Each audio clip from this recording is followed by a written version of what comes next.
Commission on Higher Education o CHED sa mga marine higher education institutions sa bansa na bagsak sa standards ng European Maritime Safety Agency o EMSA. Utos ng CHED, huwag na nilang i-offer ang ilan nilang programa o kurso. Ayon sa komisyon, 44 na BS Marine Transportation Program sa Pilipinas ang nirekomenda na ng EMSA na isara na, habang 21 naman ang for phase out. 34 namang BS Marine Engineering Program ang ipinasasara na rin. Paliwanag ng CHED, posibleng maapektuhan ito ang pagtanggap sa mga Pinoy seaman sa abroad. Ang panawagan ng CHED sa mga marine higher education institution na bumagsak sa pamantayan ng EMSA, pag-uusapan natin kasama si Maring Winnie Monsod. Ang tanong, ano nga hubang epekto kapag patuloy na nagmatigas sa mga marine higher education institution na bumagsak sa pamantayan ng EMSA? Yan po ang pag-uusapan natin kasama si Professor Winnie Monsod. Good morning sa iyo, Tita Winnie. Good morning, Connie. Good morning, mga kapuso. Alam niyo, mga kapuso, ito na naman tayo. Last 2 minutes bago tayo mag-aarangkada. Tignan niyo. 2006 pa, 2010, andyan dyan na ang tinatawag na European Maritime Safety Agency. Nag-audit siya sa mga ating mga training institutions. Ang dami-dami ng sinasabing deficiency. Wala tayong ginagawa. Okay? 2010, they again brought out these deficiencies.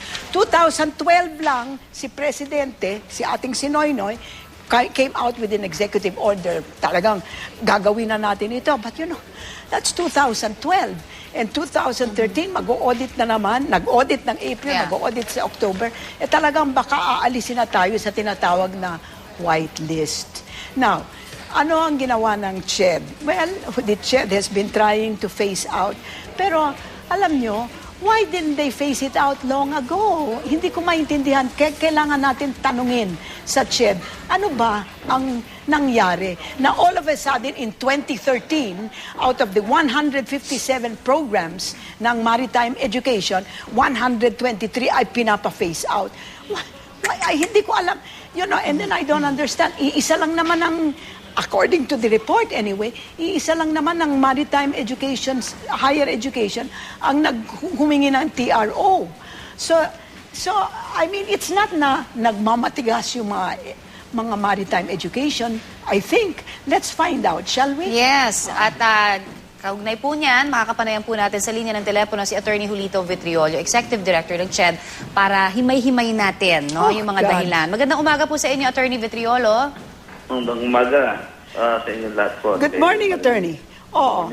Is it my understanding, according to the newspaper reports, is 123 out of the 157 programs now being offered by the yung mga higher education, marine higher education institutions ay pinapa-phase out ng CHED. Ganun ba yun? Is that an accurate statement?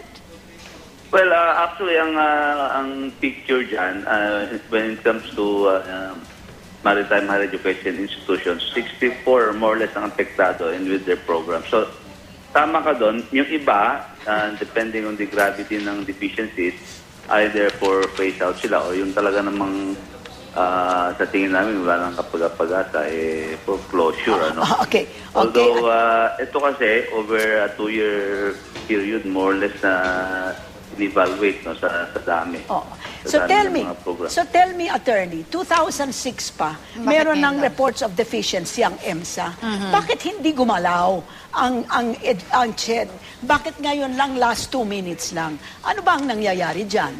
Well, actually, ang CHED kasi, part siya ng Interagency Committee, kasama dyan nung araw, ang MTC, yung Maritime Training Council, tapos kasama dito ang PRC, Force Marina, and CHED, as well as other related agencies. Noong 2006, mayroong mga initial audit ng EMSA, may mga napuntahan paaralan, may mga pumasa, at in the intervening years, mayroong mga tawag dito na found out na may mga deficiencies, nagko-comply.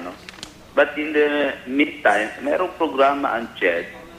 Of course, since we are the ones in charge sa pagbibigay ng permit and recognition, to evaluate and monitor institutions.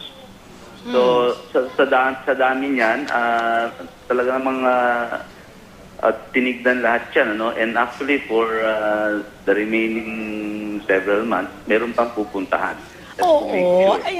ayun nga ang tinatanong natin, attorney, bakit parang, at the last minute lang kayo nagtatrabaho?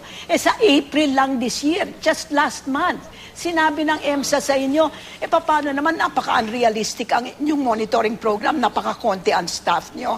So you must have known this. Can you explain to us? Because Ched is the one that tells, siya ang nagsasabing mag-close kayo, hindi ba? Tatanungin ko sa inyo, attorney, meron bang kongresista or whatever that is protecting the maritime institutions the way Congresswoman Villar was protecting some of the nursing institutions that Ched wanted to close? Well, actually, wala naman siya on the grand scale, but of course we know that there's some. Can you name some of the Congress people who were trying to protect the maritime institutions? Let's be transparent. Sino ang tumatawag sa inyo at humihingi ng a little bit more time o wag naman kayo masyadong mabagsik? Sino yon? Actually, wala naman talaga, Winnie, just the process. Kasi every year, ang ginagawa natin, i-evaluate natin sa mga maritime institutions. Sir, baka pwedeng mamaya malaman na lang natin kung medyo na iilang siguro siyang isabihin sa atin. Now, Sir, last question from me. All right, Attorney Vitriola, right now there are about 80,000 marine seafarers, seamen who are working as officers or whatever. Sila ba maapekto o yung mga papasok lang? Well, sa pamaraan kasi ng EU or ng EMSA, pati sila maapektuhan because eventually... Bakit sila maapektuhan? They are not naman involved in all this bad quality. Are you sure of that? If they are manning mga ships, ang epekto niyan kasi parang kung mawala ka sa whitelist, they'll probably be uploaded.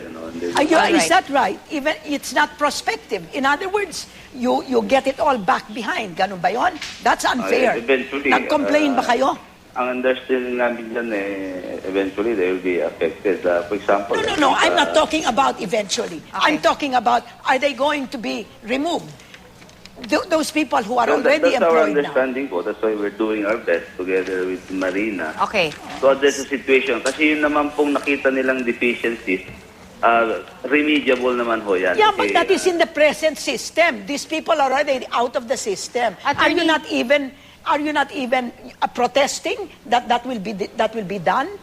Of course we you are have to po. protect what you have. Okay, so Yes, nagpo-protesta yes. po tayo, attorney. Attorney, ito na lang po, huli ko na lang din, para ho doon sa katatapos lang ng mga estudyante, syempre sa Marine School, at yung mga magulang na naghirap magbayad po niyan, ano po ba yung mga listahan na po ano hong pwedeng tawagan sa CHED para malaman nila kung ano yung mga pumasa sa inyo at hindi? Tumawag sila sa aming Office of Program and Standards, kung siyang namahala dyan. At ongoing po ang evaluation. This coming June, meron pang... Sir, pwede makuha evaluation po yung na- number? Hindi ko... Teka ha. Maybe they will just call my office and then we can refer them to... Yes, sir. The PS, no?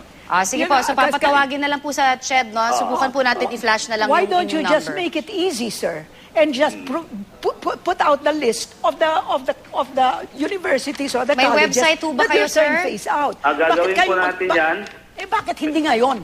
No, kasi ongoing pa ho yung evaluation. Meron kasi silang Okay. yung period Sos. for rectification. If they Sasabi- fail to do that, Okay, ito maraming ang pong June salamat. natin po. Ay, Attorney, maraming salamat na lang po sa inyo pong time, Attorney Okay, Julito thank you. Vitriolo, ang Executive Director ng CHED. Thank at you. syempre, kay Tita Winnie. Thank you, Tita. Have a nice day, mga kapuso dyan, ha? And wag na tayo mag last 2 minutes all the time, pwede ba?